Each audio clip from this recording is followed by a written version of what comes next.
দেখো আজকে সকালে জলখাবারে টিফিনে কি করেছি তোমাদের সঙ্গে শেয়ার করি। দেখো আতপ চাল আর গোবিন্দভোগ মিশিয়ে ফেনা ভাত করেছি। এ দেখো একটু হালকা করে আমি নুন দিয়ে দিয়েছি, আগে একটু চিনি দিয়ে দিলাম, আর একটু দেখো ঘি দিয়ে দিলাম।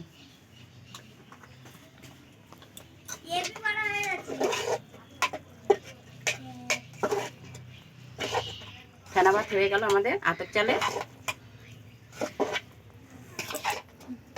সেন্ট হওয়ার জন্য একটু গোবিন্দভোগ চালও দিয়ে দিয়েছি, একটু ঘি দিয়ে দিয়েছি, একটু সামান্য চিনি দিয়ে দিয়েছি। আর দেখো এটা খাওয়ার জন্য আলু ভাতে সিদ্ধ করে নিয়েছি, আলু শুকনো লঙ্কা দিয়ে মেখে নেবো।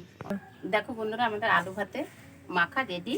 এবার আমরা ফেনা ভাত খাবো। দেখো মাম্পি মাইকে ঘনাকে নিয়ে চলে আয়, দেখ কি করেছি। আয় বেলা হয়েছে, কি ঠান্ডা পড়েছে, খেয়ে নে।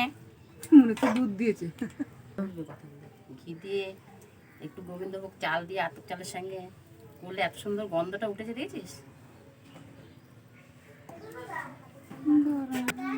মিশিয়ে খা, খেয়ে দেখ কেমন হয়েছে। নুনটা আগে দেওয়া আছে, দেখ নুন লাগলে নিয়ে নিবি। আর ছাপা মাথা টমেটো খেয়ে ভালো লাগবে। ঠিক হয়েছে, ভালো হয়েছে। হাত দিয়ে দেখা হেভি টেস্ট হয়েছে, কেমন। খুব ভালো হয়েছে। ক্লাস মাহি চলায়, ইন্দ্রা মাম্পি চলায়, এনে ঠান্ডা হয়ে যাবে বেড়ে রাখলে। থালা নিয়ে চলে আসবি। তাড়াতাড়ি খা, টান জাল লাগতো না। আসো প্রথমে একটু এতে দাও। দেখো কি সুন্দর হয়েছে, খেয়ে দেখো দাদা। হ্যাঁ? আমি এখন চিড়ে সিদ্ধ খাবো। না এটা খাও, এটা খুব সুন্দর হয়েছে। হাতা দিয়ে তো বড় দিয়ে না পরে খেতে হবে না। আমি তো পুরো পায়েসের মতো লাগবে। গন্ধ উঠছে কি সুন্দর না, কেন বলো তো এত সুন্দর গন্ধ বেরোচ্ছে।